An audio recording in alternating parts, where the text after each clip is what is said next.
안녕하세요. 2025년 8월 전여록입니다. 얼마 전에 차은우 씨가 군대에 갔었죠. 자, 저는 그 기사를 보면서 이런 생각이 들었습니다. 더 이상 우리나라에서는 모병제 논의가 일어나기가 힘들겠구나. 왜 그렇게 생각했냐면은 차은우 씨 같이 굉장히 아름다운 그리고 또 국위선양을 하는 사람이 군대를 갔다라고 하는 것은 그러면 도대체 앞으로는 어떠한 핑계를 대야 군대를 빠질 수 있을까? 라는 생각이 들었거든요. 자, 그렇기 때문에 오늘 살펴볼 내용은 수십 년간 대한민국 남성들의 희망이었죠. 모병제에 대해서 한번 살펴보도록 하겠습니다. 네, 병사를 모으는 것을 병역이라고 얘기를 하는데요. 이 병역 제도는 세 가지 정도로 구분을 할 수가 있습니다. 첫 번째로는 대한민국이 시행하고 있는 징병 제도가 있겠고요. 두 번째로 미국이라든가 영국, 세계 대다수의 국가들이 사용하고 있는 모병제가 있습니다. 그리고 마지막으로 징병제와 모병제를 함께 혼합하는 제도가 있습니다. 자, 그렇게 얘기를 했을 때 징병제와 모병제는 그 장단점이 조금 명확해요. 그래서 이 장단점을 좀 살펴보면요. 모병제 같은 경우는 스스로 군대에 가기 때문에 동기유발이라든가 이 동기유발에 따른 전투력이 향상된다. 뭐 이러한 내용들이 있습니다. 또 병역의 형평성 그리고 적극적인 군 복무가 가능하다라는 내용이 있겠죠. 단점이라고 얘기를 하면요. 군에 대한 이제 인력 충원이 굉장히 어렵다라는 거. 또 이제 모병제다 보니까 거기에 따라서 재정 부담이 더 심하다는 거, 이러한 단점이 있습니다. 징병제도 같은 경우는요, 병역의 존엄성을 확보할 수 있고요. 또 이제 병력의 양적인, 질적인 소요를 충족할 수 있다라는 거, 또 비용이 적게 든다라는 장점이 있습니다. 그리고 단점이라고 얘기를 하면요, 자발성이 당연히 떨어지겠죠. 그러한 내용들이 있습니다. 이렇게 장단점이 명확한 모병제와 징병제. 자, 그러면은 세계적으로는 어떠한 트렌드가 있는가 같이 한번 살펴보도록 하겠습니다. 네, 전 세계적인 트렌드라고 해야 되나요? 병역 제도는 대체적으로 모병제를 많이 따르고 있습니다. 미국 같은 경우도요. 베트남전 이후로 그 과정에서 이제 굉장히 반전 여론이 강해지거든요. 그러다가 보니까 징병제에서 이제 모병제로 선택을 하게 되고요. 또 EU의 여러 국가들, 뭐 프랑스라든가 독일 같은 경우도 소련이 이제 몰락하게 되면서 안보적인 부담이 줄어들게 됩니다. 그러면서 징병제에서 모병제를 선택하는 모습들을 살필 수가 있어요. 자, 그렇게 봤을 때 실제로 전 세계적으로 징병제를 선택하는 국가는 그렇게 많지 않습니다. 대표적인 국가라고 하면은 북한이라든가 그리고 우리 대한민국, 이스라엘, 스위스, 대만 뭐 이렇게 볼 수가 있겠는데요. 공통점이 있죠. 안보적으로 굉장히 위태위태하다라는 거. 물론 스위스는 예외로 볼 수 있는데요. 그만큼 이 징병제를 선택하는 것은 안보적인 요인에 따르고 있습니다. 그래서 되게 재밌는 게 유럽의 스웨덴 같은 경우는요. 러시아의 압력이라든가 국제적인 정세가 위태로워질 때 모병제에서 징병제를 채택하는 모습을 살필 수가 있습니다. 또 이와 반대로 대만 같은 경우는요.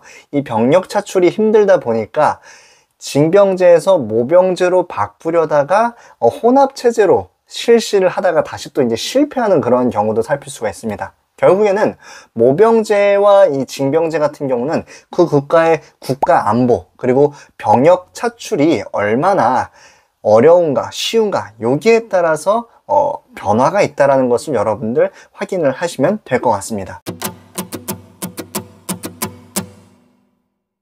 네, 현재 우리나라의 상황을 한번 살펴보도록 하겠는데요. 현재 우리나라의 현역 병력 수는 50여만 명이 조금 넘는 걸로 나와 있습니다. 그리고 예비 전력이 270만 명이고요. 이렇게 된다라고 하면 아시아권에서도 굉장히 손에 꼽히는 군사 강국인 셈인데 국방부에서 이제 발표하기를 징병제를 시행했을 때 적정 군사 범위는 50여만 명이 좀 넘는다고 얘기를 하고요. 그리고 향후에 이 모병제가 실시되었을 때에는 30만 명 정도로 계산을 하고 있어요. 자, 그랬을 때 우리는 간단하게 징병제 시행을 했을 때는 50여만 명, 그리고 모병제 시행을 했을 때는 30여만 명, 뭐 이렇게 얘기를 할 수가 있겠네요. 자, 그랬을 때 현재 우리나라에서 징병제를 실시하게 하고자 하는 세 가지가 있는데요. 첫 번째 같은 경우는 당연히 북한이 되겠죠. 북한의 위협에서 우리가 방어를 해야 되기 때문에 징병제를 실시를 해야 된다. 두 번째 같은 경우는요, 우리나라의 전력이 북한을 훨씬 압도하지만 북한 뒤에 누가 있습니까? 그렇죠. 중국이라든가 러시아가 있죠. 대등하게가 아니더라도 치명적인 타격을 입히기 위해서는 막강한 전력이 필요하다. 그래서 이제 징병제를 실시하는 것으로 알고 있고요. 그리고 마지막으로는 그러한 여론에 의해서 국민 정서 또한 모병제보다는 징병제를 더 선호하는 모습들을 살필 수가 있습니다. 자, 그러면은 모병제를 시행하고자 하는 여론은 왜 나타나는 걸까요? 바로 첫 번째로는 엄청난 인구 감소죠. 점차적으로 인구 감소에 따라서 가용 자원이 줄어들게 되고, 이는 더 기존의 이 병력 규모를 유지하기 어려운 지경에 이르게 되었습니다. 이에 따라서 이전의 윤석열 정부에서는 국방혁신 4.0을 추진해서 감소되는 인구에 따라서 군 병력 규모를 축소 및 정예화를 추진했었죠. 두 번째 같은 경우는요, 모병제 시행에 따라서 발생할 수 있는 양질의 일자리, 이러한 것들이 이제 청년 실업에 도움이 된다라고 얘기를 하고 있습니다. 대략적으로 정치권이라든가 이제 연구에 따르면 18만 개 정도의 양질의 일자리가 나타날 수 있다라고 얘기를 하고 있습니다. 마지막으로 20대 남성들이 사회에 진출하는 그 시간이 빨라짐에 따라서 노동 시장에서 양질의 노동력이 더 많이 들어갈 수 있다. 투입될 수 있다. 그렇기 때문에 노동시장이 더욱더 활성화될 수 있다. 뭐 이러한 이야기도 여론으로 작용하기도 합니다. 이렇듯 현재 우리 대한민국에서는 모병제에 대한 논의가 계속해서 이루어지고 있습니다만, 저는 개인적으로 현실성이 없지 않을까라고 생각을 합니다. 왜냐하면요, 안보적인 정세가 굉장히 어려워지고 있다라고 생각을 해요. 특히 러시아 우크라이나 전쟁을 통해서 우리가 기존 군 이 체계가 현대화와 그리고 정예화, 이런 것들을 이제 지향을 했단 말이죠. 그러면서 양보다는 지다라고 얘기하는 여론들이 앞섰습니다.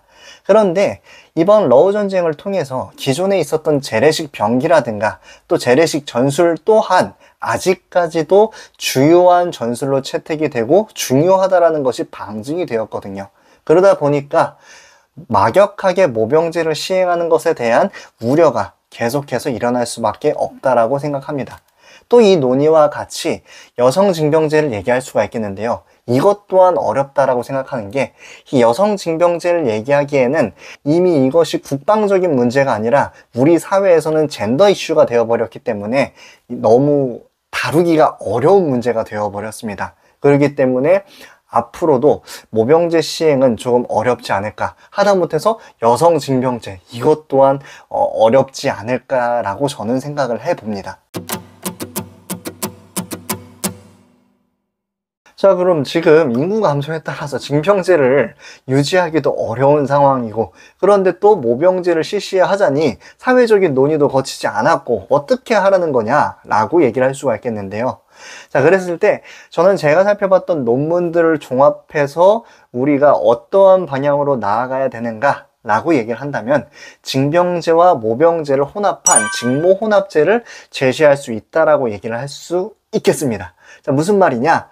대만 같은 경우는요, 징모혼합제를 실시를 했습니다. 물론 모병제를 지향하다가 어떻게 보면 굴러떨어진 경우라고 할 수 있겠지만, 그렇다 하더라도 그 시도는 굉장히 중요했다라고 볼 수가 있겠는데요.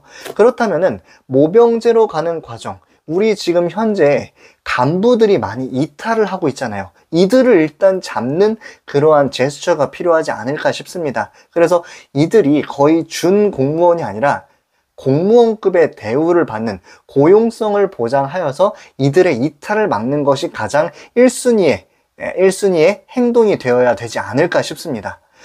이렇게 되면은 국방비가 엄청나게 들 거라고 저는 생각을 하는데, 물론 제가 찾아본 연구에 따르면은 뭐 이제 2조에서 3조 정도가 모병제에 따라서 증감이 된다라고 얘기를 해요. 근데 여러분, 국방비는 모든 산업의 가장 기본이 되는 비용이라고 생각이 되지 않으시나요? 무슨 말이냐?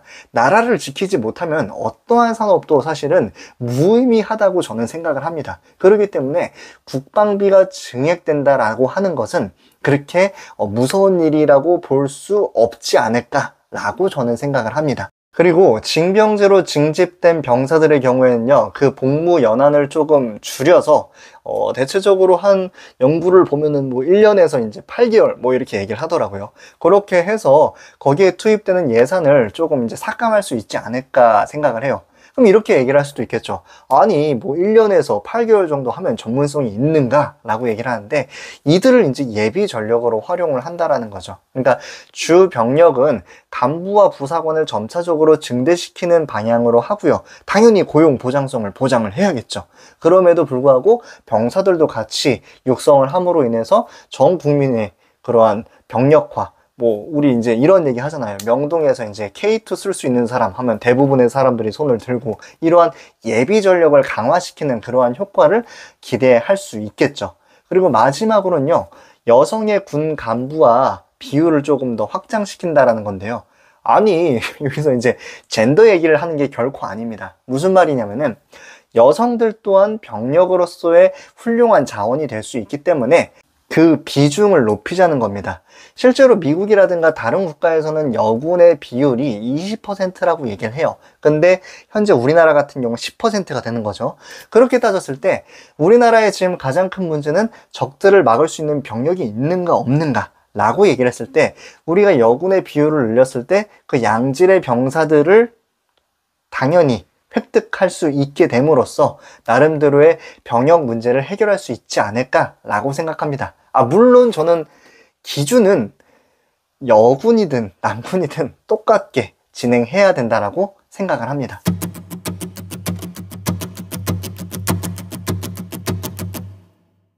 네, 이상으로 모병제에 대한 논문들을 살펴봤고, 그 내용들에 기반하여서 절충안들을 제시를 해봤습니다. 저는 군대를 좀 편하게 다닌 사람이거든요. 그랬을 때 다니면서 주변에서 정말로 군 병력으로 사용을 해서는 안 되는 인원들을 많이 봤어요. 그랬을 때 그 인원들을 관리하는 병사들이 얼마나 노고가 심한지를 알 수 있었거든요. 그랬을 때 정말 양질의 병사들만이 군 병력을 지어야 되지 않는가 라는 생각을 해봅니다. 그러니까 아무나 막 다 데리고 와서 나라를 지키는 것이 과연 좋은 것인가 라는 생각들을 많이 해봤는데요. 현 정부에서도 새로운 각도에서 군을 개편하기 위해서 군 출신이 아닌 인사를 국방부 장관에 두었죠.